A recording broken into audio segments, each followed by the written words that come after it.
శ్రోతలకు నా హృదయపూర్వక నమస్కారములు. మన శ్రోతలలో ఒక సోదరి ప్రశ్నను పంపటం జరిగింది. ఆ ప్రశ్న, మానవ జన్మ కర్మ వలన వస్తుంది, అలాగే రుణానుబంధు రూపేణ పశుపత్ని సుతాలయాం అంటారు కదా, ఇది నిజమేనా?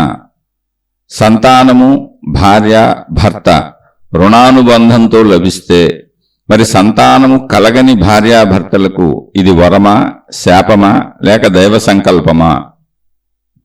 తెలియజేయగలరు. ఇదండి వీరి ప్రశ్న. ఏంటంటే, రుణానుబంధు రూపేణ పశుపత్ని సుతాలయాం. సహజంగా ఇది మహాత్ములు చెప్పినటువంటిది. ఎవరైనా సరే మనకి రుణము అనేటువంటి అనుబంధంతోనే ఇక్కడ కలుస్తున్నారు. రుణము అన్నప్పుడు అప్పు, బాకీ, అది రుణము అంటే. రుణానుబంధు రూపేణ అంటే రుణము అనేటువంటి బాకీ అనేటువంటి అప్పుని అనుసరించి, అనుబంధము అంటే అనుసరించి వచ్చిన బంధము అంటే రూపేణ, ఆ రూపంలో వచ్చిన బంధం ఇది. ఏ రూపంలో? రుణము అనే అనుబంధము ద్వారా వచ్చినటువంటి, ఆ రూపంలో వచ్చినటువంటి బంధం. ఇప్పుడు ఈ భార్య భర్త, తల్లిదండ్రులు, పిల్లలు, అన్నదమ్ములు, అక్క చెల్లెళ్ళు, లేదా స్నేహితులు, యజమానులు, పనివాళ్ళు, అసలు మొత్తం యావత్ విశ్వంలో అనేక మంది ఉన్నటువంటి ఈ ప్రపంచంలో కొంతమందిని ఎందుకు కలుస్తున్నారు? కొంతమంది ఆ కలిసిన వాళ్ళు ఎంతో దగ్గర సంబంధ బాంధవ్యాలకు ఎందుకు ఏర్పడుతున్నారు? లేదా దూరపు సంబంధ బాంధవ్యాలైనా, ఒక్కసారి కలిసేవాళ్ళైనా, లేదా అనేక సార్లు కలిసేవాళ్ళైనా, లేదా జీవితం మొత్తం మనతో ఉండేవాళ్ళైనా, మనకు పుట్టేవాళ్ళైనా, మనకు జన్మనిచ్చిన వాళ్ళైనా, మనకి సుఖభోగములను అందించే స్త్రీ పురుష భార్యాభర్తల రూపమైన అసలు మనుషులు ఎందుకు కలుస్తున్నారు? లేదా ఒక జంతువులైనా, ఏదైనా ప్రదేశాలైనా, ఎక్కడే ఎందుకు పుట్టాలి, ఎలాగే ఎందుకు పుట్టాలి అన్న వాటికి మనుషులకు వచ్చేటువంటి అనేక రకాల సందేహాలకే మహాత్ములు సమాధానాలు అందించే ప్రయత్నం చేశారు. ఈ ప్రయత్నం సంపూర్ణమైనటువంటి సత్యాన్ని ఆధారం చేసుకొని ఉంటుంది. సంపూర్ణ సత్యం అంటే ఏంటి? మొత్తం సృష్టి అంత విశాలపు ఆలోచన ఉండాలి. మనకు తోచిన ఆలోచన మన పరిధిలో ఒక చిన్న ఆలోచన చేసుకోవటం కాదు. సరే, విషయపరంగా మనం మానవ జీవితం జీవిస్తున్నాం కాబట్టి దాన్ని చెప్పుకుంటూ ముందుకెళ్లే ప్రయత్నం చేద్దాం. ఇలా చెప్పే ప్రయత్నం చేసిన మహాత్ములు సృష్టించినటువంటి ఒక వాక్యం ఇది, రుణానుబంధు రూపేణ పశుపత్ని సుతాలయాం. ఇది సంస్కృతంలో ఉన్నటువంటి వాక్యం. బహుశా ఆ కాలంలో సంస్కృతము, ఇప్పుడు మనం ఇంగ్లీషులు ఇవన్నీ అలా దేశ భాషలుగా, నేషనల్ లాంగ్వేజ్గా ఇంగ్లీష్ అలా నేర్చుకుంటున్నాం. అనేక భాషలు ప్రాంతీయతను బట్టి భాషలు ఎలా ఏర్పడినాయో అలా అప్పట్లో సంస్కృత భాష ఉండి ఉండవచ్చు. అది చదువుకున్న వాళ్ళ భాష అయి ఉండొచ్చు. అందుకని సంస్కృతంలో ఉన్నాయి వెనకటి గ్రంథాలన్నీ. ముందు ఆ విషయం తెలుసుకోవాలి. తర్వాత కాలగమనంలో అనేక మార్పులకు లోనవుతూ వస్తుంది ప్రపంచం. ఇప్పుడు కూడా ఇంకా మారిపోతూనే ఉంది. ఎప్పటికీ ప్రపంచం మార్పులకు లోను అవుతూనే ఉంటుంది. రుణానుబంధు రూపేణ, ఇందాక రుణము అంటే అప్పు, అనుబంధము అంటే అనుసరించి వచ్చిన బంధము, రూపేణ అంటే ఆ రూపంలో వచ్చింది ఆ బంధం.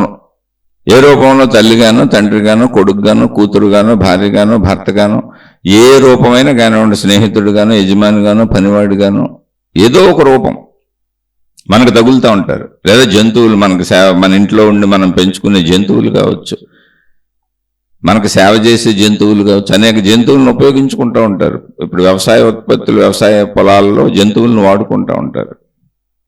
అలా అనేక రకాలుగా ఇలా మన జీవిత కాలములో మనకు తారసపడేటువంటి సమస్తము అన్నప్పుడు మనుషులు కావచ్చు, మనకు తారసపడే ప్రదేశాలు కావచ్చు, ఏదైనా కావచ్చు. ఇదంతా ఏం జరుగుతుందంటే రుణానుబంధు రూపేణ. మనకు అక్కడ ఒక అనుబంధం ఏదో ఉంది. ఆ అనుబంధంతో వీళ్ళందరూ కలుస్తున్నారు. ఇదంతా జరుగుతున్నది. ఏంటి అనుబంధము అంటే రుణము. రుణము అంటే బాకీ. ఇది ఎంతే. అంటే రుణము అంటే నెగిటివ్ మీనింగ్ తీసుకోకూడదు. బాకీ అన్నప్పుడు నేను ఎవరికో బాకీ ఉన్నాను, లేదా ఎవరో నాకు బాకీ ఉన్నారు, అలా తీసుకోకూడదు. రుణం అనేది రెండు వైపులా ఉండొచ్చు. అంటే నాకు ఇవ్వటానికి, నాకు నా అప్పు తీర్చుకోవటానికి వాళ్ళు వచ్చి ఉండొచ్చు, నా దగ్గర నుంచి అప్పు వసూలు చేసుకోవటానికి వాళ్ళు వచ్చి ఉండొచ్చు. రెండు జరుగుతూ ఉండొచ్చు, ఏదైనా జరుగుతూ ఉండొచ్చు. అలా అనేక సంబంధ బాంధవ్యాలు. ఇది ఎలా తెలుస్తుంది మనకు తెలియదు కదా. ఇది సహజంగా పునర్జన్మ సిద్ధాంతాన్ని అంగీకరించేటువంటి వాళ్ళు ఈ కర్మ సిద్ధాంతంలో ఉన్న ఈ విషయాన్ని కూడా అంగీకరిస్తారు. ఎందుకనంటే ఏదో ఒక కార్యకారణ సంబంధం లేకుండా సృష్టి నడవట్లేదు. సృష్టి ఎడాపెడా దాని ఇష్టం వచ్చినట్టు లేదు, అంతా క్రమశిక్షణగా ఉంది. మీరు గమనించి చూడండి, సృష్టి మొత్తం ఒక పద్ధతిలో క్రమశిక్షణగా ఉంది. పగలు రాత్రి, సూర్యోదయం సూర్యాస్తమయం, మొత్తం సృష్టి ప్రకృతి విధానాలు, ఋతువులు మారటం, ఇవన్నీ ఒక క్రమశిక్షణగా ఉన్నాయి. అంటే అంత పర్ఫెక్ట్గా మొత్తం యూనివర్సే నడుస్తుంది అన్నప్పుడు ఇక్కడ కూడా ఒక పర్ఫెక్ట్నెస్ ఉండి ఉంటుంది అని మహాత్ములు దీన్నంతా అంచనా వేశారు. ఇదన్నీ అంచనాలే. అందుకని కొంతమంది ఇవి కాదని కూడా వాదిస్తారు. అసలు ఇదేమి ఉండదు, దాని అంతటా అదేదో పోతుందని కూడా చెప్పేవాళ్ళు ఉన్నారు. ఇది కేవలం అవగాహన మాత్రమే తప్ప ఎవరు దీనిని ఇదే సత్యమని నిరూపించడం కుదరదు. ఇది భావనాత్మకత అంతే. అయితే ప్రతిదాన్ని మనం అర్థం చేసుకోకుండా జీవించడం కుదరదు. అర్థం కాని విషయాలు జీవితంలో సమస్యలుగా, ఇబ్బందులుగా, ఒక వెలితిగా అనిపిస్తూ ఉంటాయి. అర్థమైన చోట ఒక సంపూర్ణ జీవితం జీవించినట్టు, ఒక సంతృప్తికరమైన జీవితం జీవించినట్టు ఉంటుంది. ఎప్పుడు అర్థం కాని విషయమే మనిషికి సమస్య, ఒక వెలితి, ఒక లోటు. అర్థం అవడమే సంపూర్ణత. ఇక్కడ ఈ రుణానుబంధాలు అన్న కాన్సెప్ట్ ఏంటి అనేది ఏంటంటే ఏం లేదు, నీకు ఇవ్వవలసిన వాళ్ళు కానీ, నీ దగ్గర తీసుకోవలసిన వాళ్ళు కానీ నీకు అతి దగ్గర సంబంధ బాంధవ్యాలుగా వస్తారు. అదేదైనా సరే, జంతువులైన మనుషులైన. ఆ పదంలో ఉన్న అర్థం అది. రుణమును అంటే బాకీని అనుసరించి వచ్చిన బంధము. ఆ రూపంలో వచ్చింది. కొడుకుగానో, తల్లిగానో, తండ్రిగానో, భార్యగానో, భర్తగానో, అన్నగానో, చెల్లిగానో, అక్కగానో, తమ్ముడుగానో, స్నేహితులుగానో, యజమానిగానో, పనివాడిగానో, ఇలా అనేక రకాలుగా వచ్చింది. ఓకే, ఇప్పుడు అయిపోయింది. వీళ్ళు అడిగింది ఏంటి అంటే, కొంతమందికి పిల్లలు పుట్టరు. అది వరమా, శాపమా, దైవ సంకల్పమా? అసలు ఏ బంధంలో అయినా, ఇప్పుడు భార్య కావచ్చు, భర్త కావచ్చు, ఏ సంబంధ బాంధవ్యంలో అయినా మనిషి అనేవాడు ఈ భూమి మీదకి రావాలంటే తల్లిదండ్రులు ఉండాలి ఫస్ట్. తల్లిదండ్రులు లేకుండా మనిషి రావటం కుదరదు. తల్లిదండ్రులు ఉంటే మనిషి వస్తాడు. కాబట్టి ఒక బంధం ఏర్పడిపోయింది. అంటే మనిషి అసలు ఇక్కడికి రావాలి అంటేనే ఇంకొకరితో ప్రమేయం ఉండాలి. అలాగే బిడ్డలు పుట్టాలంటే మళ్ళీ ఇంకొకరితో ప్రమేయం ఉండాలి. స్త్రీ పురుషుడితో కలవాలి, పురుషుడు స్త్రీతో కలవాలి. ఆ ప్రమేయత లేకుండా కుదరదు. ఒక ప్రమేయత కావాలి అక్కడ.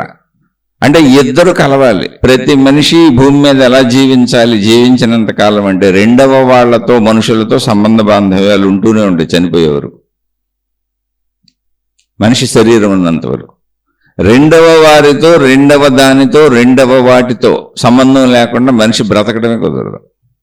మనం ఇక్కడ జీవించాలంటే భూమి మీద జీవించాలి. అంటే భూమి అనే ఆధారత ఒకటి కావాలి మనకి. అలాగే మనం సంచరించడానికి ఆకాశం, ఖాళీ అనేటువంటి ప్రదేశం ఒకటి కావాలి. ఆ తిరగటానికి అవసరమైన ఆకాశం కావాలి, దాని ఆధారత కావాలి. వాయువు ఆధారత కావాలి, సూర్యుడు ఆధారత కావాలి, నీటి ఆధారత కావాలి. పంచభూతాలు మనకు సహకరించాలి, ఆహార పదార్థాలు కావాలి, అవి మళ్ళీ మనకు సరిపడాలి. అలా ఇక్కడ మనకు అనేకం కావాలి, ప్రదేశాలు కావాలి, వాతావరణం కావాలి, మనుషులు కావాలి. ఒకటి కాదు, మొత్తం విశ్వం అంతా మనకు సహకరించాలి మనం బ్రతికుండాలంటే. మన ఆయువు ఏదో మనిషికి ఒక 100 ఏళ్ల ఆయువు ఇవ్వబడింది అని మనిషి వేసుకుంటున్న లెక్కల్లో ఊరికిన అన్ని సూచనప్రాయంగా చెప్పబడిన విషయాలు అంతే. ఏది ఫిక్స్డ్ కాదు, ఇక్కడ అర్థం చేసుకోవడానికి మాత్రమే. అప్పుడు అలా 100 ఏళ్ళు ఇక్కడ మనిషి భూమి మీదకు వచ్చి శరీరం ధరించి శరీరం వదిలే వరకు అన్నింటి సహాయాలు కావాలి. అంటే రెండవ దానిపై ఆధారపడాలి, రెండవ వారిపై ఆధారపడాలి, రెండవ వాటిపై ఆధారపడాలి. అలా లేకుండా మానవ జీవితం అసలు సాగదు. కాబట్టి ఈ రెండవ వాటిపై, రెండవ దానిపై, రెండవ వారిపై ఆధారపడటంలో అసలు ఏంటి, ఏ లింక్ ఉంది ఇక్కడ అన్నప్పుడు ఆ లింక్నే రుణము అన్నారు. ఆ లింకుని రుణము అన్నారు. సరే, ప్రదేశాలు విషయాలు అవన్నీ వదిలేద్దాం, అది దీర్ఘమైనటువంటి విషయం. అది మళ్ళీ అనంత ఆత్మశక్తిలోకి వెళ్ళిపోతే ఇవన్నీ ఉండవు. ఇవన్నీ ఎవరికి ఉంటాయి అంటే, నేను శరీరమని మనోభావనలో, మనిషి భావనలో, పరిమిత భావనలో, భేద భావనలో అనేక మంది మనుషులు ఉన్నారు, బోల్డ్ సృష్టి ఉంది, నేను వేరు వాళ్ళు వేరు అని భావించుకుంటున్న వాళ్ళకి మాత్రమే ఇవన్నీ సూట్ అవుతాయి. ఒక మాటలో చెప్పాలంటే, అనంత ఆత్మశక్తి ఎరుక అనేటువంటి సంపూర్ణ జ్ఞానము, విశాల జ్ఞానము, అనంత జ్ఞానము లేని అజ్ఞానములో ఉన్నటువంటి, పరిమిత జ్ఞానములో ఉన్నటువంటి వారికి మాత్రమే సూటబుల్గా ఉంటాయి. కాబట్టి మనం పరిమితంలోనే ఉన్నాం కాబట్టి అది మనకు పరిమితంగా ప్రస్తుతం సత్యమే. అనంత ఆత్మశక్తి ఎరుకొచ్చే వరకు, ఈ శరీర భావన తగ్గిపోయే వరకు, ఇది మనకు శరీర భావనే నిజం, ఆత్మశక్తి ఎరుకు తెలియదు. కాబట్టి మనం ఈ సత్యాన్నే తెలుసుకుంటూ జీవించాలి, ఈ సత్యాన్నే ఈ సత్యంతోనే కలిసిమెలిసి జీవించాలి. మన జీవన విధానం ఇలాగే ఉంటుంది, ఇది సత్యమే, అందులో డౌట్ ఏం లేదు. కాబట్టి ఇప్పుడు ఈ కలుస్తున్న వాళ్ళు అంటే పిల్లలు పుట్టడం పుట్టకపోవడం అనే విషయం కాదు అసలు. ఇక్కడ ఎవరు కలిసినా నీకు సహకారులుగా ఉండి, నీకు వాళ్ళు మేలు చేస్తూ, అంటే నువ్వు తక్కువిస్తూ వాళ్ళు ఎక్కువిస్తూ, నీ వెనకే పడుతూ, నిన్ను ప్రేమిస్తూ, నిన్ను లాలిస్తూ, బుజ్జగిస్తూ ఉంటే, ఎప్పుడైనా గుర్తుపెట్టుకోండి, అంటే మనకు వాళ్ళు అధికంగా చేస్తూ ఉంటే, మన వాళ్ళకి అంత ప్రేమను తిరిగి ఇచ్చినా ఇవ్వకపోయినా, వాళ్ళు తిరిగి మనకి ఎక్కువ ప్రేమను, అభిమానాన్నో, సంపదలను ఏదైనా సరే ఎక్కువిస్తూ ఉంటే, వాళ్ళు మనకి బాకీ ఉన్నారని అర్థం. అందువల్ల నా బుద్ధి అలా పుడుతుంది అని మహాత్ములు చెప్పారు. ఇదంతా లాజికల్గా, తర్కబద్ధంగా ఆలోచించుకున్న విషయమే. మానవ సమూహాన్ని చూసి నిర్ధారించి ఇదేం చెప్పడానికి లేదు, నిరూపణ లేదు. అందుకే అనేక మంది అనేక రకాలుగా చెబుతారు. ఆ అనేక రకాలు, అనేక మతాలు, అనేక విధానాలు, అనేక పద్ధతులు, అనేక దేవుళ్ళు, అనేక దేవతలు, అనేక రకాలైనటువంటి గ్రంథాలు, జ్ఞానాలు, విధానాలుగా వెళ్ళిపోయింది. అందులో ఎవరు ఏది నమ్మితే దాన్ని పట్టుకొని వెళ్తున్నారు. ఇక్కడ మనం నమ్మామా లేదా కాదు, విషయాన్ని విశ్లేషించుకుంటున్నాం. మనకు ఉన్నటువంటి అందుబాటులో, మనం వెళుతున్నటువంటి మార్గంలో, మనకు అందినటువంటి మహాత్ములు మనకు అందించిన అందుబాటులో ఉన్న జ్ఞానంలో. ఇప్పుడు తెలుసుకున్నా తెలుసుకోపోయినా అసలు నష్టం లేదు, లాభమే లేదు, జీవితానికి వచ్చిన ఉపయోగం ఏమి లేదు. నిజంగా ఇప్పుడు మనం మాట్లాడుకునే విషయాలకే జీవితానికి సంబంధం లేదు. ఊరికనే ఒక సంపూర్ణతని మనం, అంటే ఒక అవగాహనని పూర్ణంగా అవగాహన చేసుకొని వెళ్ళే ప్రయత్నం చేస్తున్నాం అంతే. మనం జస్ట్ ప్రయత్నం అంతే. ఒక సంపూర్ణంగా నాకు అర్థమైంది అనుకుని హాయిగా తృప్తిగా ముందుకెళ్తాం అంతే. కానీ దాని జీవితంలో దానివల్ల ఏం ఉపయోగం లేదు అసలు, అది తెలుసుకోండి. అయితే ఇదంతా ఏంటి అంటే, ఒకవేళ ఉపయోగం అంటే ఏంటంటే, ఒకవేళ ఈ విషయాన్ని నమ్మామనుకోండి, మన ఎవరో బాధ పెడుతున్నారు, మన సొంత వాళ్ళు, భార్యో, భర్తో, కొడుకో, కూతురో, తల్లిలో, తండ్రో, మనం ఎంత ప్రయత్నించినా వాళ్ళకి మనకు అనుకూలంగా, అంటే మంచిగా మనం ఎంత ఉందామని ట్రై చేసినా వాళ్ళ వలన ఇబ్బంది ఎప్పుడు వస్తూనే ఉంది. ఇద్దరి మధ్య అరమరికలు కుదరట్లేదు, మనం ఎంత ప్రయత్నించినా కుదరట్లేదు అన్నప్పుడు, రుణానుబంధ రూపేణ అనేటువంటి ఆ కర్మ సిద్ధాంత విషయాన్ని చెప్పినప్పుడు మనిషి దాన్ని అనుభవించుకుంటూ వెళ్ళిపోతాడు. మహాత్ములు చెప్పింది అదే. ఈ జీవితంలో నువ్వు జన్మ తీసుకున్న చోటు నుంచి, నీ శరీరం నిర్మాణం జరిగి నువ్వు ఎక్కడ పుట్టావో ఆ పుట్టిన ఇంటి నుంచి, ఆ ప్రదేశం నుంచి, నీ శరీరంలో ఉన్నటువంటి తెలివి, ప్రజ్ఞ, అవయవాలు, నీ శరీరంలో ఉన్నటువంటి శక్తులు, నీ జ్ఞానం, నీకున్న వసతులు, వనరులు, భౌతికమైనవి కానీ నీకున్నవి కానీ, నీ శారీరక మానసిక శక్తులు కానీ ఏమున్నాయో, నీ చుట్టూ ఉన్న మనుషులు కానీ, నీకున్న అంగబలం కానీ, ఆర్థిక బలం కానీ, సామాజిక వనరులు కానీ, ఇక అది నీకు సంబంధించింది. దాని వరకు నువ్వు పరిమితంగా తృప్తి చెందుతూ జీవించు. ఎందుకంటే కర్మ సిద్ధాంతపు చట్రంలో నువ్వు అక్కడ ఉంచబడ్డావు. దీనికి కారణం ఏంటి అన్నప్పుడు, మనం చేసుకున్నటువంటి పుణ్యపాప ఫలితములు అని చెప్పారు అంతే. కాబట్టి చాలామంది మహాత్ములు, అనేక మంది మహాత్ములు, జీవన్ముక్తులైన మహాత్ములు కూడా వాళ్ళకు వచ్చినటువంటి అనేక రకాల సమస్యలను మౌనంగా ప్రశాంతంగా అనుభవించుకుంటూ వెళ్ళిపోతారు. వాళ్ళకి బ్రతకడానికి అవసరమై దొరికినటువంటి వాటిని ఆనందంగా స్వీకరించుకుంటూనే వెళ్ళిపోతారు. అంటే సుఖాలు చక్కగా స్వీకరిస్తారు, దుఃఖాలను కూడా దుఃఖం లేకుండా స్వీకరిస్తారు. బాధ ఉండొచ్చు, నొప్పి ఉండొచ్చు, కానీ అది అనుభవించవలసినదే అని స్వీకరించుకుంటూ వెళ్ళిపోతారు. అసలు శరీరం అనేది కర్మతో కూడినది. కర్మ శరీరం మంది. శరీరం ధరించామంటేనే కర్మలోకి వచ్చాము అని అర్థం. ఇది ఒక విధానం ఎందుకు చెప్పబడింది అంటే, మనిషి అసలు నాకే ఎందుకు ఇలా జరుగుతుంది, మిగిలిన వాళ్ళకి బాగుంది కదా, ఇప్పుడు వాళ్ళ భార్య ఎంతో అనుకూలంగా ఉంటుంది కదా, వాళ్ళ భర్త ఎంతో అనుకూలంగా ఉంటాడు కదా, వాళ్ళ పిల్లలు ఎంతో అనుకూలంగా ఉంటారు కదా, వాళ్ళందరూ ఒకళ్ళకొకళ్ళు ఎంతో అనుకూలంగా ఉంటారు కదా, మరి నాకెందుకు ఇలా జరుగుతుంది అని చాలా మంది ప్రశ్న వేసుకుంటారు. ఎందుకంటే అనేక మందికి అనేక రకాలైనటువంటి అనుకూలతలు ఉంటాయి, ప్రతికూలతలు ఉంటాయి. అక్కడ జీవితాలు సమత్వంగా సాగట్లేదు, అసమత్వంగా కనపడుతున్నాయి. అప్పుడు మనుషులకు ఒక భావన, ఉద్వేగం కలుగుతూ ఉంటుంది, ఇది నాకే ఎందుకు ఇలా జరుగుతుంది అని.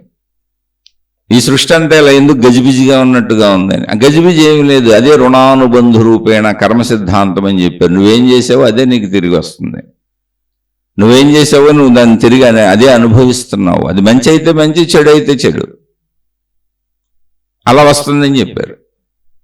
ఇప్పుడు ఇందులో ఎవరికి బాకీ ఉన్నారు అనే విషయాన్ని ఒకవేళ మనం తెలుసుకోవాలి అనుకుంటే, మళ్ళీ చెబుతున్న ఇవి నిర్ధారించబడిన సత్యాలు కాదు. తర్కబద్ధంగా కొన్ని పద్ధతుల్లో కొంతమంది అంగీకరించిన విషయాలు, యావత్ విశ్వము ఈ విషయాలను అంగీకరించాలి, అసలు ఈ విధానం ఏమీ ఉండదనే వాళ్ళు కూడా చాలా మంది ఉన్నారు. ఎందుకంటే ఇవేవి అనంత విశ్వంలో అనంత ఆత్మశక్తిలోకి వెళ్ళినప్పుడు అసలు ఉండవు, నిలబడదు. ఎందుకంటే ఉన్నదంతా ఏకాత్మశక్తే. ఆ భావన వచ్చినాక అసలు కర్మ సిద్ధాంతమే లేదు, రుణానుబంధాలే లేవు. ఎప్పుడైతే అనంతాత్మశక్తి భావన కలుగుతుందో, అంటే నేను అనంతాత్మశక్తి స్వరూపుడును స్వరూపురాలను అనే భావన కలుగుతుందో, జ్ఞానాగ్ని దగ్ధ కర్మాణం అన్నారు మహాత్ములే చెప్పారు. మళ్ళీ ఇది సంస్కృతమే.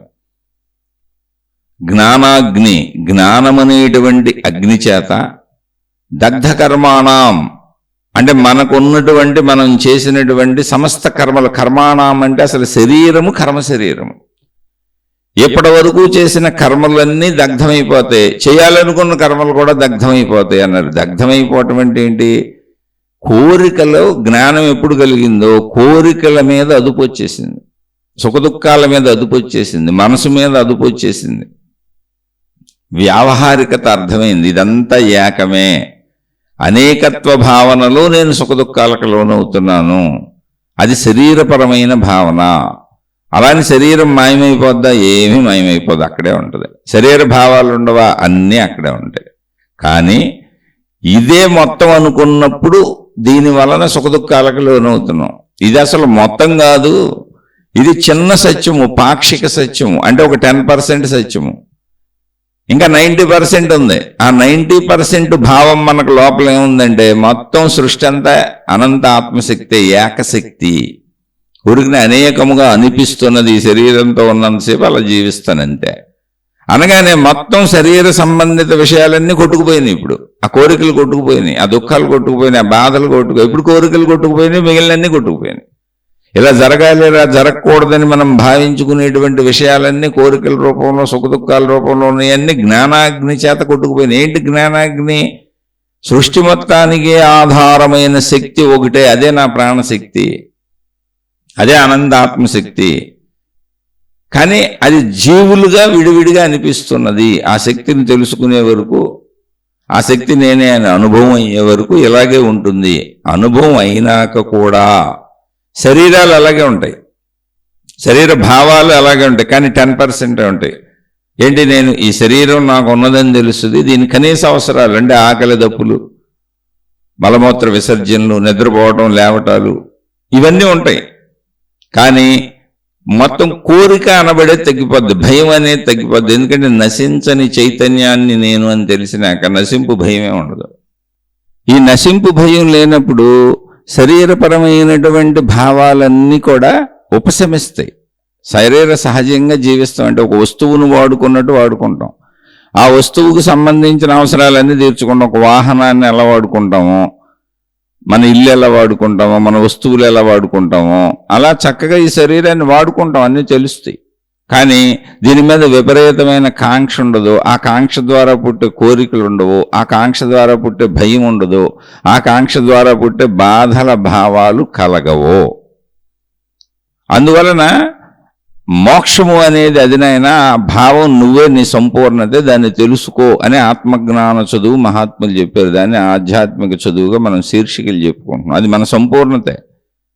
శరీరం ఒక స్థితి మాత్రమే. శరీరం అనే ఒక స్థితి, మనసు అనే ఒక స్థితి, ప్రాణశక్తి అనే ఒక స్థితి. ప్రాణశక్తి అనేటువంటి స్థితి ఏది ఉన్నదో అదే సంపూర్ణమైనటువంటి అనంత ఆత్మశక్తి స్థితి. అయితే మరి ప్రాణశక్తి అని ఎందుకు పిలిచారండి అంటే, పరిమిత భావనలో ఉన్న, శరీర భావనలో ఉన్న, సృష్టి భావనలో ఉన్న, వేరు వేరు అనేటువంటి భావనలో ఉన్నటువంటి మనిషికి దానినే ప్రాణశక్తి నీ లోపల ఉన్నది అని చెప్పారు. కానీ ఒరిజినల్గా అది తెలుసుకున్నాక మనకు అర్థమయ్యే సత్యము, అనుభవం అయ్యే సత్యము, అవగాహన అయ్యే సత్యం ఏంటంటే, మొత్తము ఉన్నదంతా ప్రాణశక్తే. దాన్ని సైన్స్ శక్తి, ఎనర్జీ అంది. దాన్నే మహాత్ములు ఆత్మ, బ్రహ్మము అని పిలిచారు. ఆ శక్తిలోనే సృష్టి అంతా ఉంది, నేను కూడా అందులోనే ఉన్నానని అప్పుడు తెలుస్తుంది. ఇప్పుడు మనం శరీర భావంలో ఉన్నాం, ఇది సత్యమే, ఇది ఒక స్థితి, ఈ స్థితి సత్యమే. అలాగే మనసు ఉంది, ఒక స్థితి. అంటే శరీరం తెలుస్తుంది, మనసు ఎలా తెలుస్తుంది? తెలియట్లేదుగా, ఆలోచనలు, భావాలేగా. కానీ మనసు ఉందని తెలుస్తుందిగా, ఎలా ఉందో తెలియట్లే, ఎక్కడుందో తెలియట్లే, ఏ రూపంలో ఉందో తెలియట్లే, కానీ ఉన్నదని తెలుస్తుంది. భావోద్వేగాలు కదులుతున్నాయి, ఆలోచనలు కదులుతున్నాయి, జ్ఞాపకాలు కదులుతున్నాయి. కాబట్టి అది శక్తి స్థితి, దాన్ని మనసు అన్నారు. ప్రాణశక్తి అనేది అది కూడా తెలియట్లేదు, ఎందుకంటే అందులో భావోద్వేగ కదలికలు ఉండవు. ఇలా మనం అంటే ప్రపంచ సంబంధితమైనటువంటి, శరీర సంబంధితమైనటువంటి భావోద్వేగాల కుదుపులు అక్కడ ఉండవు, కదుపులు అక్కడ ఉండవు. అది సంపూర్ణమైనటువంటి చైతన్యత. అది ఎలా ఉంటుందంటే ఆకాశము వలె అన్నారు. అది మనం ఆ వైపు ప్రయాణం చేస్తున్నాం, ఇప్పుడు అర్థం కాలేదుగా మనకి ఇంకా.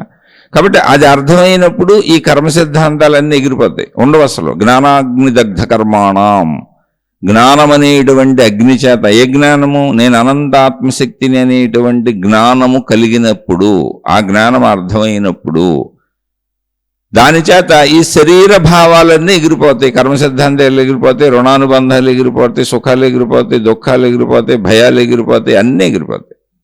ఇవన్నీ ఎప్పటి వరకు ఉంటాయి అంటే, నేను శరీరము అనేటువంటి స్థితిలో నేను ఉన్నంత వరకు, మిగిలినటువంటి నేను మనసు అనే స్థితిలో నేను ఉన్నంత వరకు, ఆ మనసును శరీరపరంగా మనకు కనబడుతున్న సృష్టిపరంగా వాడుకున్నంతసేపు ఈ భయాలు, బాధలు, కర్మ సిద్ధాంతాలు, రుణానుబంధాలన్నీ ఈ శరీరమునకు ఉంటాయి, శరీర స్థితికి ఉంటాయి. ప్రపంచం విడిగా ఉంది, నేను వేరుగా ఉన్నాను, మనుషులు విడిగా ఉన్నారు. ఆ భావన ఉన్నంత వరకు ప్రాపంచిక భావనలు, శరీర భావనలు ఇవన్నీ ఉంటాయి. కానీ స్థితి మార్పు జరిగితే, అంటే నేను ప్రాణశక్తిని, అనంత ఆత్మశక్తిని అని స్థితి మార్పు జరిగితే, స్థితే ఏం లేదు, మార్పు అంటే భావము. భావం. ఇప్పుడు నా భార్య దగ్గరికి వెళ్ళాను, భర్తలా ప్రవర్తిస్తాను. తల్లి దగ్గరికి వెళ్ళాను, కొడుకులా ప్రవర్తిస్తాను. తండ్రి దగ్గరికి వెళ్ళాను, కొడుకులా ప్రవర్తిస్తాను. నా కొడుకు దగ్గరికి వెళ్ళాను, తండ్రిలా ప్రవర్తిస్తాను. అన్ని రివర్స్లో ఉంటాయి. కానీ అవేం కష్టం కాదే మనకి, సహజంగా మార్పు చెందుతాం. స్థితి మార్పు. తండ్రి దగ్గర కొడుకులా ఉంటాను, స్థితి. కొడుకు అనే స్థితి పేరు అది, కొడుకు అనేది స్థితి పేరు. కొడుకు దగ్గర తండ్రిలా ఉంటాను, తండ్రి అనేది స్థితి పేరు. భార్య దగ్గర భర్తలా ఉంటాను, భర్త అనేది స్థితి పేరు. తల్లి దగ్గర కొడుకులా ఉంటాను, స్థితి పేరు.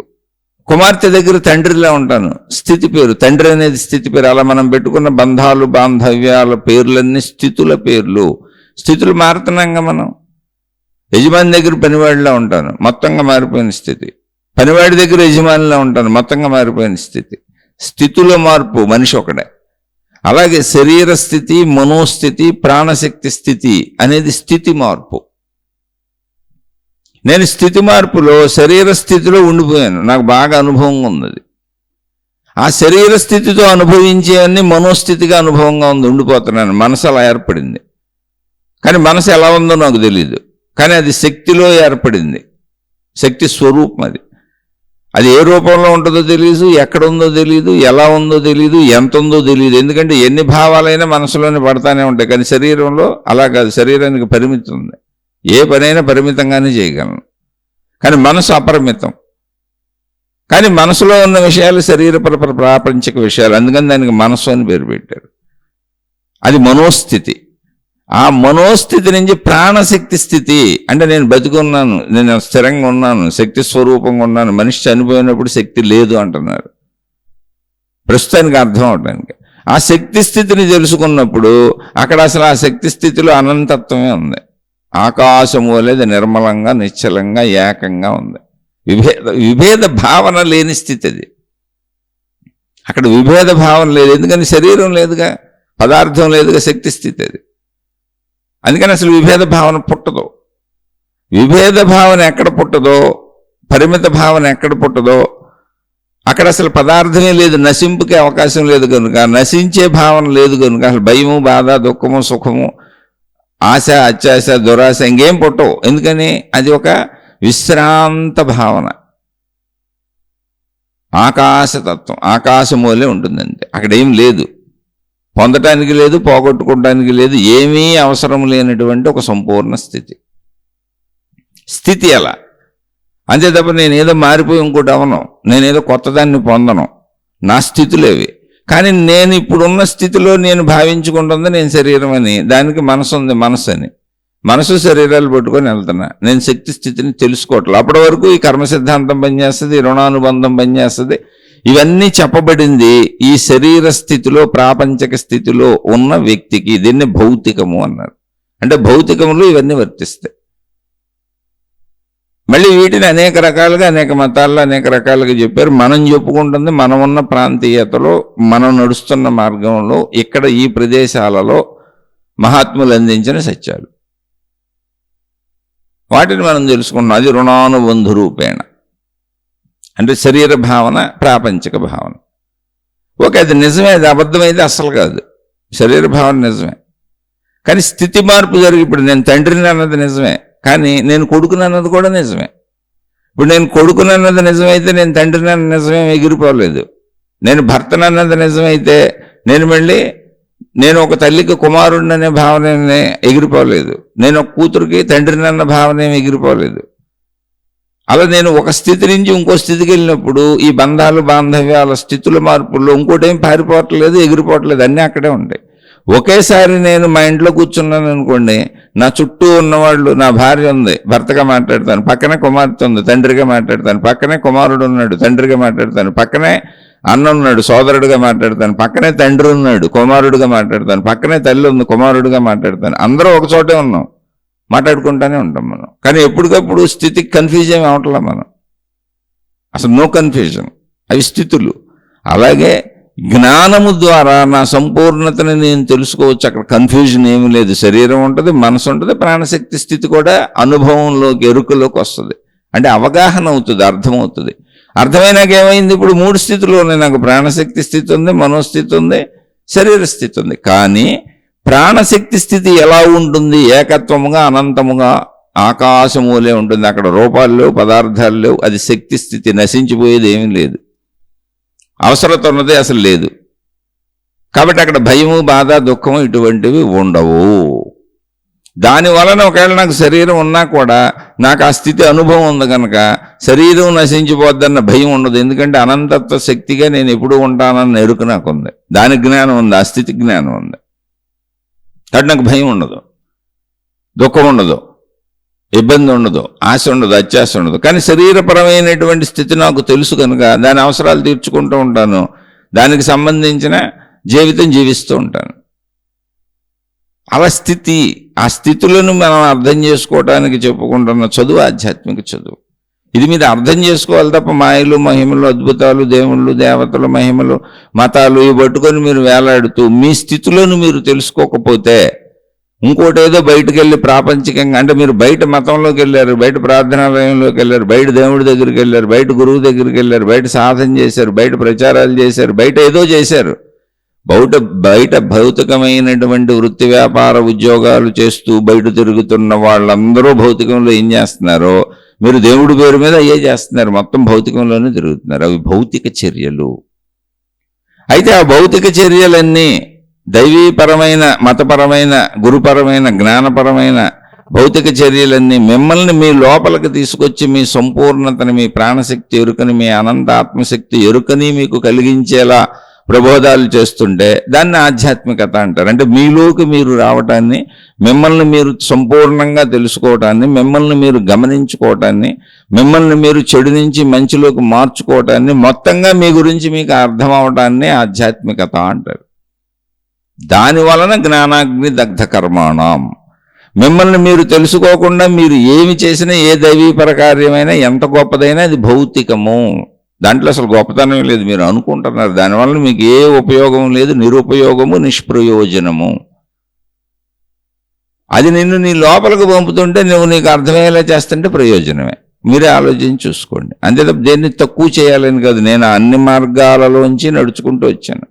అంటే నర్సరీలో జాయిన్ అయిన కుర్రోడు, నర్సరీలో జాయిన్ అయిన బిడ్డ బొమ్మలతో ఆడుకుంటూ, అసలు చదువు అనేది నాకు సంబంధం లేదు, ఆడుకోవడానికి వచ్చాను ఇక్కడికి అనుకుంటూ బొమ్మలతో ఆడుకుంటూ నిదానంగా ఆటల్లో ఆటగా, పాటల్లో పాటగా, మాటల్లో మాటగా అక్షరాలు పదాలు నేర్చుకుంటూ కొంచెం ఎదిగినాక నేను చదువుకుంటున్నానని అలవాటు పడిపోయి చదివేసుకుంటారు. అలా అలవాటు చేసుకోవటానికి జరిగిన ప్రక్రియలు ఇవన్నీ అలా అలవాటుగా మన లోపలికి మనం వచ్చి ఆత్మజ్ఞానానికి వచ్చేస్తాం. ఆత్మజ్ఞానానికి వస్తేనే నువ్వు నిజంగా చదువుకుంటున్నట్టు. అప్పటి వరకు నువ్వు నర్సరీ స్కూళ్ళల్లో ఆడుకుంటున్నావు అంతే. అవన్నీ నీకు చదువుకు ఉపయోగపడతాయి, తప్పకుండా ఉపయోగపడతాయి. కానీ అవే సత్యాలుగా పట్టుకెళ్ళాడు బాగా. అది చెప్పబడేది. అవి నిన్ను ఆత్మజ్ఞానానికి తీసుకో. ఆత్మజ్ఞానం అంటే ఏంటి? నీ స్వీయ ఎరుక, నీ సంపూర్ణత.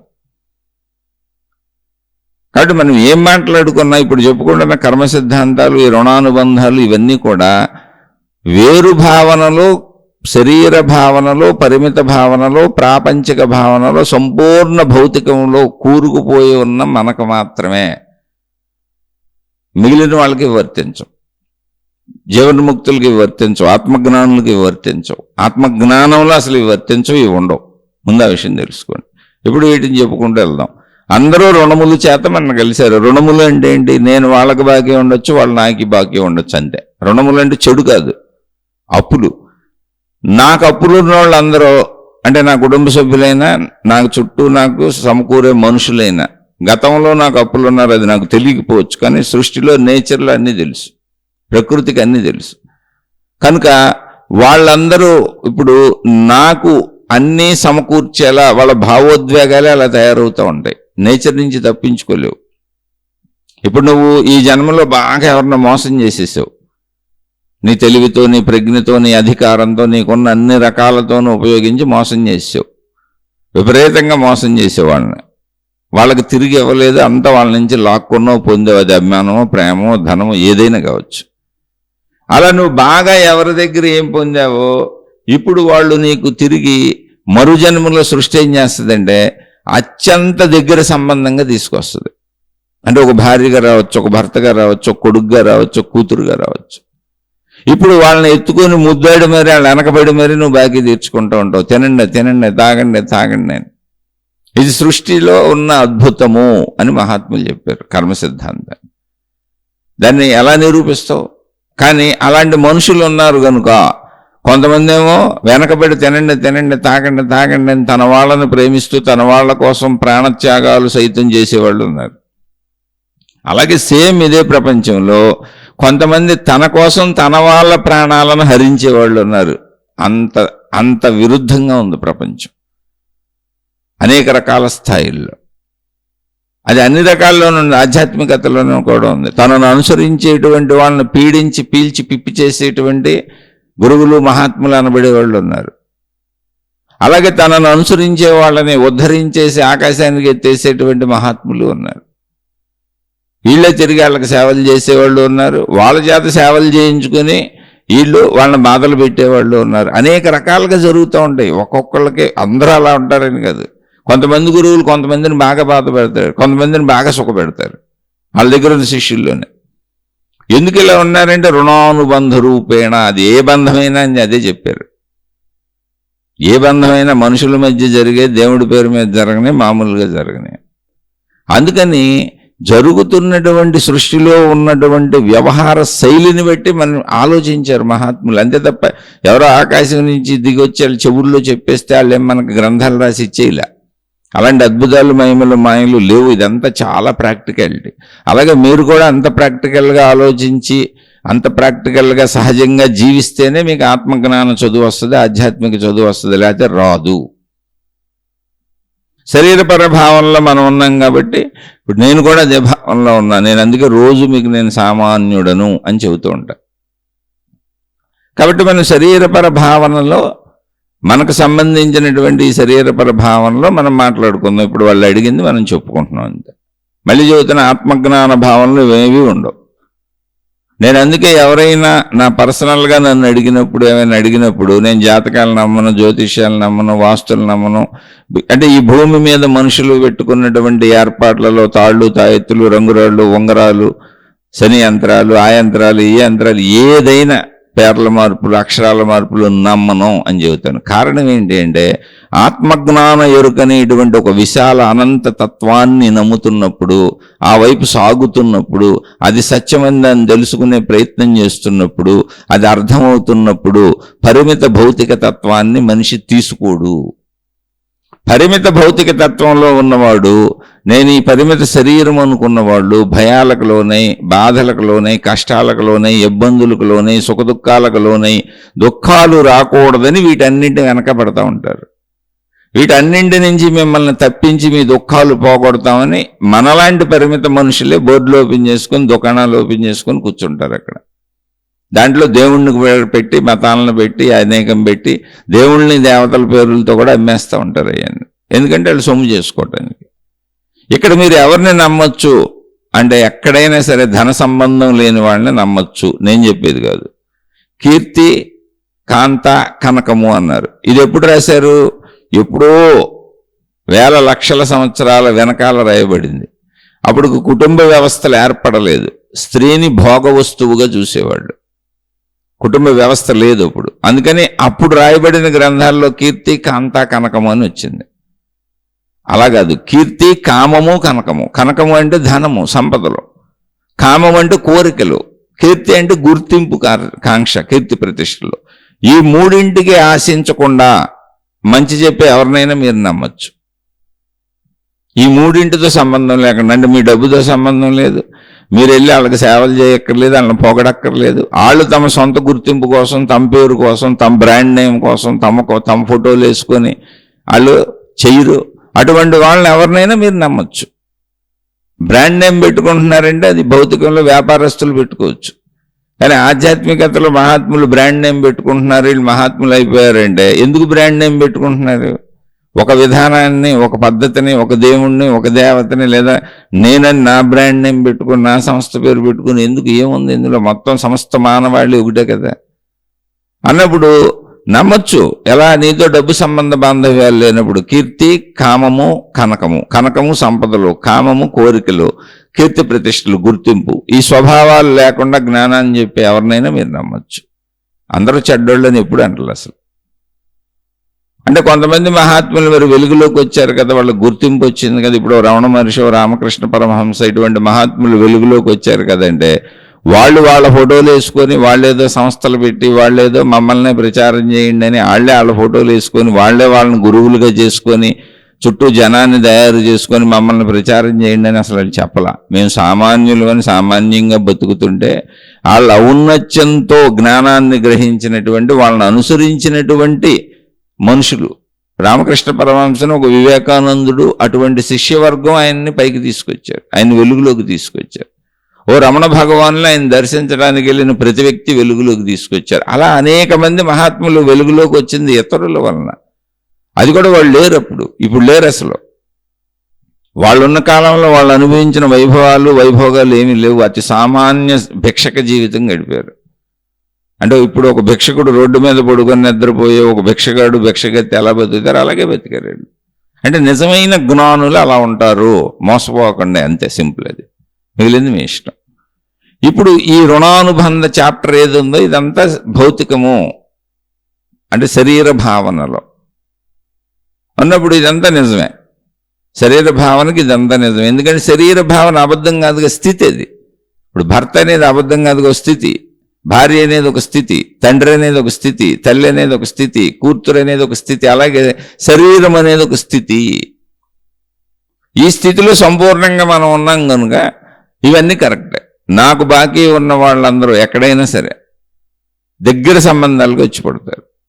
అంటే ఇప్పుడు సపోజ్ నేనే మోసం చేసేసాను, వాళ్ళందరూ నాకు దగ్గర సంబంధాలు పడతారు. ఇప్పుడు వాళ్ళందరికీ మేలు చేయాలనే భావన నాలోంచి లోపల పుట్టేస్తూ ఉంటుంది. అలా భావోత్పత్తి జరిగేలా సృష్టి మన తయారు చేసేస్తుంది. అద్భావం తద్భవతి సూత్రం అది.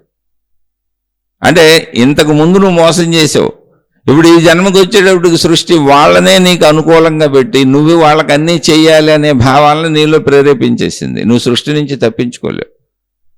అందుకని ఎమ్మటబడి చేస్తాం. కొంతమందిని ఎమ్మటబడి ద్వేషిస్తాం. అలాగే కొంతమంది మనకు ఎమ్మటబడి చేస్తారు. అలాగే కొంతమంది మనని ఎమ్మటబడి ఇబ్బందులు పెడతారు. ఇంతే సృష్టిలో ఉంది.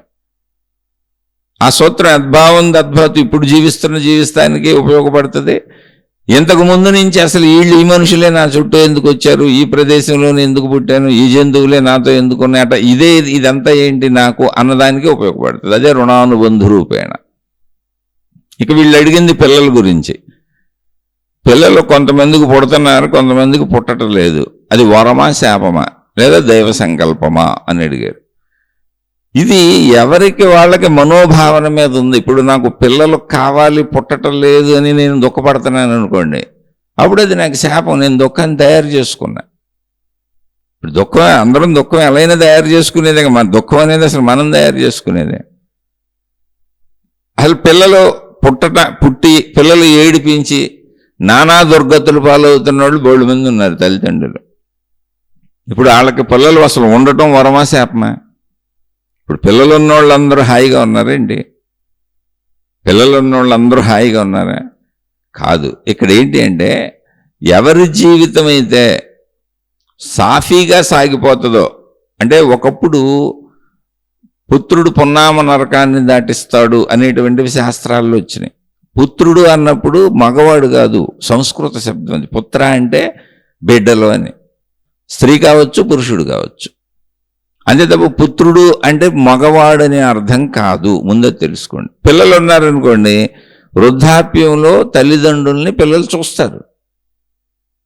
అందుకని వృద్ధాప్యం అనేటువంటిదే నరకం. వృద్ధాప్యంలో మనకు ఊపిక ఉండదు, మన శరీరం శిథిలమైపోద్ది, కంటి చూపు తగ్గిపోద్ది, చెవి వెనుకడి తగ్గిపోద్ది, మన సొంత మలమూత్ర విసర్జనలే మనం చేసుకోలేని పరిస్థితికి వచ్చేస్తాం. ప్రాణం పోయే వరకు చాలా బాధలకు లోనవుతారు కొంతమంది. కాబట్టి ఈ వృద్ధాప్యంలో ఎవరికైతే పిల్లలు ఉన్నారో వాళ్ళు చూసి చక్కగా వెళ్ళిన వృద్ధాప్యంలో మరణం వరకు వీళ్ళు సహకరించి మా తల్లిదండ్రులని ప్రేమానుబంధాల చేత వాళ్ళకు అవసరమైన అన్ని సహాయాలు చేసి వాళ్ళ ప్రాణం పోయే వరకు వాళ్ళు సుఖంగా వాళ్ళకి అన్ని అమర్చి పెడతారు, సేవలు చేస్తారు. అందువలన నరకాన్ని తప్పిస్తారు అన్నారు. అంతే తప్ప నరకాలు ఎక్కడో ఉండవు, ఊహించుకోబాకండి. అవన్నీ ఊహాత్మక నరకాలు మీరు తయారు చేసుకుంటే చేయగలిగింది. నరకము అంటే కష్టము, బాధ, ఇబ్బంది. నాకే కళ్ళు కనపడవు, కంటి చూపు తగ్గిపోయింది, ఇప్పుడు ఏం చేయను నేను? మరి నేను తినాలి, తాగాలి, బతికే ఉన్నాగా, ప్రాణం ఉందిగా. అప్పుడు పిల్లలు ఇదిగో నాన్న, ఇదిగో తెచ్చామని చేతికి అందించి, ఇదిగో నాన్న, ఇదిగో ఇది అన్నం నాన్న, ఇది పప్పు నాన్న, ఇది కూర నాన్న, ఇదిగో కలిపేది నాన్న, మేమే కలిపేసి ఇచ్చాము నాన్న, మేము పెట్టేస్తాను తినే నాన్న, లేకపోతే నువ్వు ఇదిగో ఇలా తీసుకు తిన్నానా, ఏదో సాయం చేస్తారు. ఇదిగో మంచినీళ్ళ. అప్పుడు నాకు ఇబ్బంది కొంత తగ్గిందిగా. చక్కగా నా చేయి పట్టుకుని బాత్రూమ్కి తీసుకెళ్తారు, నాకు అవసరమైనవన్నీ దగ్గరుండి చేస్తారు. ఆ బాధ ఏది ఉందో అది నరకం. కనపడకపోవటం, వినపడకపోవటం, శరీర శక్తి సన్నగిల్లిపోవటం, నా పనులు నేను చేసుకోలేకపోవటం, నాకు అవసరమైనవి నేను చేసుకోలేకపోవటం, నేను ఇంకోళ్ళ మీద ఆధారపడి ఉండటం, ఇది అందరి జీవితాలలో వృద్ధాప్యం అలాగే ఉంటుంది అన్ని రకాలుగా. కాబట్టి పూర్వకాలంలో మన ఆప్తులుంటే, మన పిల్లలుంటే, ఆ పుత్రులు అన్నప్పుడు సంస్కృత పదం అని చెప్పాను. పిల్లలు ఆడవాళ్ళైనా మగ పిల్లలైనా ఉంటే వాళ్ళు మనని అక్కడ సహాయం చేసి ఆ వృద్ధాప్య నరకం నుంచి తప్పిస్తారు, అంటే కొంత సహాయం చేస్తారు అని చెప్పారు. ఇవన్నీ ఏమైనాయంటే కాలగమనంలో చాలా ప్రాక్టికల్గా సహజంగా చెప్పిన విషయాలన్నీ అభూత కల్పనలుగా తయారు చేసుకున్నారు కొంతమంది, బుర్రలు పాటు చేసుకొని. జ్ఞానం ఉన్న వాళ్ళకి అన్నీ చక్కగా అర్థమవుతున్నాయి, వాళ్ళు మంచిగానే చెబుతున్నారు కూడా. ఇప్పుడు అసలు ఈ కాలంలో చూస్తే ఇప్పుడు వృద్ధాశ్రమాలు వచ్చినాయి, అనాథాశ్రమాలు వచ్చినాయి. అవి కాకుండా డబ్బులుండి అసలు మనం డబ్బులు చెల్లిస్తే మన బ్రహ్మాండంగా చూస్తారు, మన పిల్లలే చూడక్కర్లా. అలాంటి ఏర్పాట్లు అన్నీ వచ్చేసినాయి. డబ్బులుండి డబ్బులు కడితే వృద్ధాప్యంలో మనం చూడటానికి బ్రహ్మాండమైన ఏర్పాట్లు చేసేటువంటి సంస్థలు బోర్డులు వచ్చినాయి. డబ్బులు లేని వాళ్ళకి బోర్డులు వచ్చినాయి, అన్ని రకాల సదుపాయాలు వచ్చినాయి. గవర్నమెంట్లో మళ్ళీ సహాయాలు వచ్చినాయి, పెన్షన్లు వచ్చినాయి, ఉచిత వైద్యశాలలు వచ్చినాయి, ఉచితంగా రేషన్లు ఇస్తున్నారు, ఎన్నో సహాయక పథకాలు ఉన్నాయి. ఇక్కడ పాయింట్ ఏంటంటే నువ్వు పిల్లల్ని కోరుకుంటున్నావా లేదా? పిల్లలు అన్నారని పిల్లలే కాదు, ఏ బంధంలో అయినా ఇంతే. నీ భావన, ఇప్పుడు నీ భావనలో నా భార్య నన్ను ఇబ్బంది పెడుతుందని ఓ బుర్రపిక్కుంటున్నావు కాదు, నువ్వు కల్పించుకున్న భావన. నా భర్త నన్ను ఇబ్బంది పెడుతున్నాడు, నా పిల్లలు నన్ను ఇబ్బంది పెడుతున్నారు, నా తల్లిదండ్రులు నన్ను ఇబ్బంది పెడుతున్నారు, ఇలా ప్రతి దాంట్లోనూ అన్నీ నువ్వే నీ వైపు కోరుకొని వాళ్ళందరూ నన్ను ఇబ్బంది పెడుతున్నారనే మానసిక స్థితిని తయారు చేసుకున్నావు అనుకో, దానివల్ల నువ్వు దుఃఖానికి లోనవుతూ ఉంటావు. అయితే వాళ్ళు ఇబ్బంది పెట్టట్లేదా అండి అంటే, అసలు ప్రపంచంలో ఏ ఇద్దరు మనుషులకి అభిప్రాయాలు కలవు, ఆలోచనలు కలవు, సృష్టి రూపురేఖలు కలపల. ఇద్దరు మనుషులు ఒకలా ఉండరు, ఇద్దరు మనుషులు గొంతులు ఒకలా ఉండవు, ఇద్దరు మనుషులు ఏ సంబంధ బాంధవ్యం అంటే ఏ రకంగా చూడు, వేలు ముద్రలు కానీ కంటిలో ఉన్న రెటీనాలు కానీ ఏమీ ఒకటిగా ఉండవు, వేరువేరుగా ఉంటాయి. అది సృష్టి చేసిన ఏర్పాటు.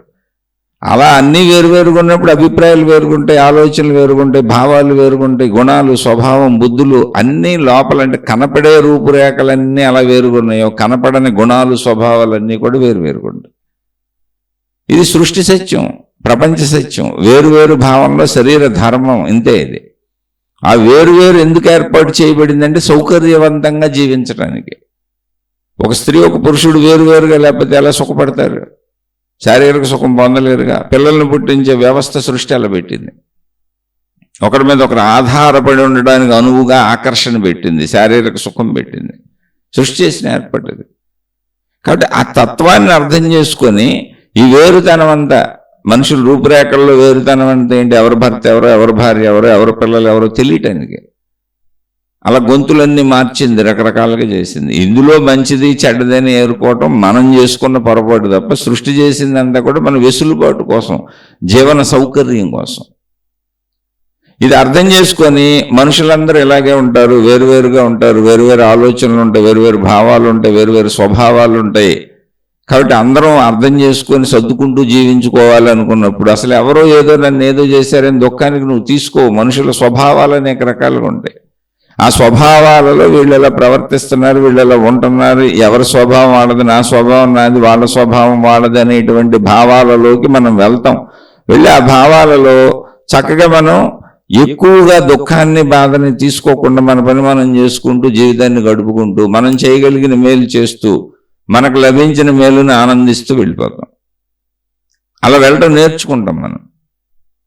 ఇప్పుడు ప్రతిదీ నాకు అనుకూలంగానే జరగాలనుకునే వాళ్ళందరూ కూడా ఒక పరిమిత స్వార్థం, అంటే స్వ అర్థము. స్వార్థం అంటే అది చెడ్డది కాదు. స్వ అంటే నా గురించి నాకే, అర్థం అంటే నా గురించి నాకే తెలుస్తుంది, నాది నాకే అర్థమవుతుంది, నీ గొడవతో నాకు పని లేదు అన్నప్పుడు ఘర్షణలు వస్తాయి. ఆ ఘర్షణలే మనం సృష్టించుకుంటున్న భావోద్వేగాలు, కర్మ సిద్ధాంతాలు, రుణానుబంధాలు. జ్ఞానంగా ఆలోచించినప్పుడు, జ్ఞానయుతంగా వెళ్ళినప్పుడు అదే ఆధ్యాత్మికత. అప్పుడు కర్మ సిద్ధాంతాలు, రుణానుబంధాలు పనిచేయవు. ఎందుకని నువ్వు జ్ఞానయుతంగా ఆలోచిస్తున్నావు. మనుషులు అనేక రకాలుగా ఉంటారు, వాళ్ళ ప్రవర్తనలు, వాళ్ళ బుద్ధులు, వాళ్ళ గుణాలు. ఇప్పుడు నా కొడుకు బాగుండాలి, నా కూతురు బాగుండాలి, నా వాళ్ళు బాగుండాలని తల్లిదండ్రులు అల్లాడిపోతున్నారు అనుకుందాం. ఓకే, మనం మంచిగానే పెంచాం, మంచిగా చెప్పాం, మంచిగా నేర్పాం, కానీ వాళ్ళు చెడు అలవాట్లు చేసుకున్నారు, పాడైపోయారు. మనం ఇచ్చిన ఆస్తిపాస్తులు పాడు చేసేసుకున్నారు. ఏం చేయాలి ఇప్పుడు మనం? నువ్వేం చేస్తావు? ఎందుకు దుఃఖం అంటే నీకు పరిమితంగానే ఉండాలి. నేను చేయగలిగింది చేశాను. వాళ్ళే స్వీయ నాశనం చేసుకుంటున్నారు. అలా ఎవరికి వాళ్ళు, ఒక భర్త తాగుబోతూ ఉంటుంది, ఒక భార్య తిరిగిపోతూ అవ్వచ్చు, ఇంకోళ్ళు ఇంకోటి ఏదో అవ్వచ్చు, ఇంకోళ్ళు ఇంకోటి ఏదో అవ్వచ్చు. ఎవరైనా వాళ్ళు స్వీయంగా నాశనం చేసుకుంటున్నప్పుడు ఆ బంధం బాగుండాలి, వాళ్ళు బాగుంటేనే నేను బాగుంటాననేటువంటి పిచ్చితనానికి అర్థం ఉందా? జ్ఞానం అంటే వాళ్ళకి ఇబ్బందులు వస్తే నువ్వు ఆదుకో, కానీ వాళ్ళే వ్యసనాలతో నాశనం చేసుకుంటే ఏం చేయగలం? రియల్గా ఆలోచించండి. అక్కడ వదిలేయటం నేర్చుకోవాలి. నా పరిమితి ఎంత, శరీరపరంగా సృష్టిలో నా పరిమితి ఎంత, నేనేం చేయగలను, ఎదుటి వ్యక్తికి ఏం చేయగలను, నాకు నేనేం చేసుకోగలను, ఎంతవరకు చేయగలను, మిగిలిందంతా అసలు నా చేతిలో ఉందా, నా జీవితం నా చేతిలో ఉందా, ఇతరుల జీవితాలు నా చేతిలో ఉన్నాయా, భావాలు నేను మార్చుకోగలను, గుణాలు నేను మార్చుకోగలను, ఇతరులకి నా వాళ్ళకి మంచి చెప్పగలను, ఏదన్నా ఇతరులకు మేలు చేయగలను. కానీ వాళ్ళంతటా వాళ్ళని మంచిగా ఉంచుకోవాలి. అది కదా ఇక్కడ మెయిన్. కాబట్టి ఇవన్నీ పనిచేస్తాయి. ఇవి పనిచేసినప్పుడు జ్ఞానయుతంగా ఆలోచిస్తే దుఃఖం పోద్ది. అదే ఆధ్యాత్మికత. లేదు పరిమిత భావంతో మొత్తం స్వార్థముగా, అంటే నా వాళ్ళందరూ బాగుంటే నేను బాగుంటాను, నాకు ఎప్పుడు అనుకూలంగానే జరగాలి అనేటువంటిది ఒక పరిమితత్వంతో ఇరుక్కుపోయినటువంటి స్వార్థము అంటే నాదే నాకు తెలుస్తుంది, మీది నాకు తెలిసిన నేను పట్టించుకొని అసలు మీ గురించి తెలుసుకోను అన్నప్పుడు నువ్వు నీకు అజ్ఞానాన్ని తయారు చేసుకుంటున్నావు. కాబట్టి ఇప్పుడు నాకు పిల్లలు లేరని దుఃఖపడేవాళ్ళు దుఃఖపడుతున్నారు అనుకోండి, అజ్ఞానాన్ని ఒకవేళ దుఃఖపడితే అది నీ కర్మ. అది వరమా శాపం అంటే నువ్వు దాన్ని ఎలా మలుచుకుంటావు. ఎందుకని ఇప్పుడు అసలు పిల్లలు లేరు, ఇది ఎప్పుడో సాంప్రదాయం. వేల లక్షల సంవత్సరాల వెనకాల పిల్లలు ఉంటే సహాయం చేస్తారు, తల్లిదండ్రులను చూస్తారని. అసలు చూసిన వాళ్ళు ఎంతమంది ఉంటున్నారు? చుట్టలేదుగా బోళ్ళ మంది వదిలేస్తున్నారు. ఉన్న పిల్లలే తల్లిదండ్రులకి నరకాలు చూపిస్తున్నారు, వదిలేసి వెళ్ళిపోతున్నారు. ఇప్పుడు ఆ ఉన్న పిల్లలు వదిలేసిన వాళ్ళు ఇప్పుడున్న అనాథాశ్రమాల్లో వాటిలో ఉన్న వాళ్ళందరూ పిల్లలు ఉన్నోళ్లే, వృద్ధాశ్రమాల్లో ఉన్న వాళ్ళందరూ పిల్లలు ఉన్నోళ్లే, రోడ్ల మీద పడి ఏ దిక్కు దివాణం లేకుండా బతుకుతున్న వాళ్ళందరూ పిల్లలు ఉన్నోళ్లే. పిల్లలు ఉన్నారు, మరి వదిలేశారు. కాబట్టి నువ్వు ఈ విఘ్నతతో ఇవన్నీ చూసుకొని ఇప్పుడు పిల్లలు ఉంటే ఏంటి లేకపోతే ఏంటి, పిల్లలు ఉన్నా లేకపోయినా జీవితం అది కాదు. నాకు పిల్లలు కావాలి కావాలి కావాలి నువ్వు బొరబాటు చేసుకుంటే చేయగలిగింది ఏం లేదు. దాన్ని శాపంగా నువ్వే మరుచుకున్నావు. ఇక్కడ వరము లేదు శాపము లేదు, నీ భావమే వరం అవుతుంది, నీ భావమే శాపం అవుతుంది. జీవితంలో వరములు శాపములు అన్నీ మన భావాలే. ఇప్పుడు పిల్లలు ఉండి బాబోయ్ ఈ పిల్లలు నాకు ఎందుకు, నా జీవితం సర్వనాశనం అయిపోయింది, పిల్లలు నన్ను ఏడిపించి చంపేశారని ఎంతోమంది పిల్లల కోసం పరితపించిపోతున్న తల్లిదండ్రులు బోల్డ్ మంది ఉన్నారు, పిల్లల్ని భరించలేక. అలాంటి పిల్లలతో సుఖపడుతున్న వాళ్ళు ఉన్నారు. ఇవన్నీ ఒక భావనాత్మకత. కాబట్టి పిల్లలు లేకపోవటం అని వీరడిగిన సబ్జెక్ట్ కాదు. దేనికైనా అసలు పిల్లలకే కాదు, మొత్తం మన జీవితంలో అసలు జీవితాన్ని వరంగా తీసుకుంటామా శాపంగా చేసుకుంటామా అనేది మన భావనలో ఉంది. చక్కగా జ్ఞానయుతంగా ఆలోచిస్తే ప్రతిదీ వరమే, అన్ని వరాలే ఇక్కడ. ఎందుకని ప్రకృతి అన్ని సమకూర్చింది. నీ ప్రమేయం లేకుండా నువ్వు నిద్రపోతున్నా కూడా గాలిని లోపలికి వెళ్ళి బయటకు వచ్చి నిన్ను బతికిస్తూ ఉంటుంది. సూర్యుడు వచ్చి వెలుగిచ్చి బతికిస్తూ ఉంటాడు, వేడిచ్చి బతికిస్తూ ఉంటాడు. భూమి నుంచి ఆహార పదార్థాలు ఉత్పత్తి అవుతాయి, చక్కగా భూమి మీద హాయిగా బతుకుతూ ఉంటావు. అక్కడ స్త్రీ ఉంది, ఇక్కడ పురుషుడు ఉన్నారు, మీ ఇద్దరు మీ శరీరంతోనే కలిసి ఆనందాన్ని పొందొచ్చు. ఎంతో అద్భుతమైనటువంటి హాయి ఆనందం సుఖం మీ శరీరాల్లోనే కూర్చబడింది. కంటితో చూడొచ్చు, చెవితో వినొచ్చు, వీటన్నింటికి అనుకూలమైన చుట్టూ ప్రకృతిలో ఉన్నాయి. అసలు ప్రతిదాన్ని ఒక అనుభవంగా తీసుకొని జీవితం మొత్తాన్ని మెలకువ మొత్తాన్ని ఆనందంగా గడపొచ్చుగా. ఎక్స్పెక్టేషన్స్ లేకపోతే ఇది ఇలాగే ఉండాలి, ఇలాగే జరగాలి, ఇలా జరుగుతుంది ఏంటి అనేటువంటి కోరికలు ఊహలు భావాలు లేకపోతే ప్రతిదీ ఆనందమే, ప్రతిదీ ఆనందంగా తీసుకొని జీవించేయచ్చు. ఎక్కడైతే ఎక్స్పెక్టేషన్స్ అంటే ఇది ఇలా జరగాలి, ఇది ఇలా జరగకూడదు, ఇది ఇష్టము అది అయిష్టము, ఇది ఇలా జరిగితే భరించలేను, ఇలాగే జరగాలనేటువంటి భావాలు ఎక్కడ పెట్టుకున్నాం అక్కడ సుఖదుఖాలు మనం తయారు చేసుకున్నాం. ఒరిజినల్గా అసలు సుఖదుఖాలు లేవు. సృష్టిపరంగా ఉన్నది ఉన్నట్టుగా జీవించుకుంటూ వెళ్ళిపోతే అసలు మన శరీరం అంతా సుఖమయం. కన్ను చూసి సుఖపడుతుంది, చెవి విని సుఖపడుతుంది, ముక్కు వాసనతో సుఖపడుతుంది, నాలుగు రుచులతో సుఖపడుతుంది, తల నుంచి కాలు వరకు స్పర్శలతో శరీరం సుఖపడుతుంది, స్త్రీ పురుష శారీరక సుఖాలతో సుఖపడుతుంది, కుటుంబ సంబంధ బాంధవ్యాలతో సుఖపడుతుంది, వస్తువులు విషయాలు ప్రదేశాలు అన్ని సుఖాన్ని ఇచ్చేయే. అసలు సుఖభోగాలను అనుభవించడానికే ఈ శరీరం. కానీ దాన్ని మన ఇష్టం వచ్చినట్టు మార్చుకొని నాకు అయి దొరకలేదు ఈ దొరకలేదు అని దొరికినాటిని వదిలేసి రకరకాలుగా బొరపాటు చేసుకుంటే దుఃఖాలకు లోనవుతూ ఉంటాం. అంటే అంతకు మించి ఇందులో సబ్జెక్ట్ లేదు, అసలు అంతకు మించే సబ్జెక్ట్ లేదు ఇందులో. కాబట్టి ఇది ఎవరికి వాళ్ళు గ్రహించవలసిన విషయము, ఎవరికి వాళ్ళమే గ్రహించాలి ఈ విషయాన్ని. అందుకని జీవితాన్ని వరంగా మార్చుకుంటావు శాపంగా మార్చుకుంటావంటే ఉన్నది ఉన్నట్టుగా జ్ఞానయుతంగా చక్కగా సృష్టిని అర్థం చేసుకొని జీవించి నా పరిమితత్వం ఇంతే, నేను చేయగలిగింది ఇంతే, నేను చేయగలిగింది అంతా కరెక్ట్గా చేశాను, ఇక మిగిలింది నా చేతిలో లేదు, ఎలా జరిగినా ఇక అది సృష్టి తీరు, ఆ తీరుని నేను మార్చలేను అని జీవించే వాళ్ళకి జీవితం అంతా వరమే. పిల్లలు పుట్టకపోవటం పిల్లలు పుట్టడం ఈ రెండు కాదు, ఏది జరిగినా జీవితం అంతా వరమే. కాదు ప్రతిదీ నేను అనుకున్నట్టు జరగాలి, నేను అనుకున్నట్టు జరగటం లేదు అనుకునే నేనులో మొదలైన ప్రతి వాళ్ళకి జీవితం శాపమే. అంటే సుఖం ఉంటుంది దుఃఖం ఉంటుంది, సుఖం ఉంటుంది దుఃఖం ఉంటుంది. దుఃఖం వచ్చినప్పుడల్లా శాపాలు అంటారు, సుఖాలు వచ్చినప్పుడల్లా వరాలు అంటారు. అసలు ఆ భావనే లేదు. జ్ఞానయుతంగా జీవించాం, నేను చేయగలిగింది చేశాను, ఇంతే నేను చేయగలిగింది, చక్కగా అనుభవించుకుంటూ వెళ్ళిపోయాను.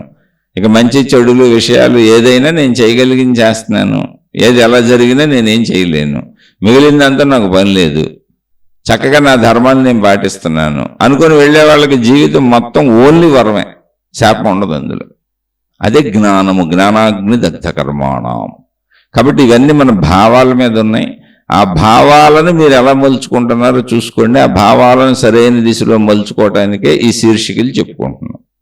ఆలోచించి చూడండి. ఒకవేళ అర్థం కాకపోతే మళ్ళీ ప్రశ్నించండి. మళ్ళీ విశ్లేషణగా ఏదన్నా మనకు తెలిసిన 4 మంచి విషయాలు చెప్పుకునే ప్రయత్నం చేద్దాం. నేను చెప్పింది నచ్చని వాళ్ళు, ఇది అర్థం కాని వాళ్ళు, నచ్చటం లేదు అనిపించేవాళ్ళు, సరిగా చెప్పలేదు అనుకుంటున్న వాళ్ళు, అయ్యా అమ్మ నన్ను దయచేసి క్షమించి వదిలివేసి మీ మార్గాల్లో మీరు హాయిగా సాగిపోండి. నేను అతి సామాన్యుడను, నేను ఒక మామూలు మనిషిని, ఏదో కాస్త మంచి తెలుసుకొని మంచిగా జీవిద్దామని నేను చేస్తున్న ఒక చిరు ప్రయత్నంలో కొందరు సోదర సోదరీమణులు వాళ్ళు మేము కూడా వింటున్నాం, మాకు కూడా అర్థమవుతుంది అని మధ్య మధ్యలో ఏదో సందేహాలు అడుగుతుంటే అవి విశ్లేషించుకుంటే అవి నాకు కూడా ఉపయోగపడతాయి కనుక నేను మంచిగా బతకడానికి ఈ మాటలు నేను చెప్పే ఈ శీర్షికలు నాకు కూడా ఉపయోగపడతాయి కనుక నేను ఇలా చెబుతున్నాను. ఎవరినో ఉద్ధరించాలని, ఎవరికో మేలు చేస్తాననే భావన అసలు నాకు లేదు. నేనే సామాన్యుణ్ణి, నన్ను నేను సరైన దిశలో పెట్టుకుందాం అనుకుంటున్నా. అందుకని నచ్చని వాళ్ళందరూ నన్ను క్షమించి మీ మార్గాల్లో మీరు హాయిగా సాగిపోండి. శుభమస్తు. మీకు మీ కుటుంబ సభ్యులకు మేలు చేకూరుగాక. మరొక కొత్త శీర్షికతో కలుసుకుందాం.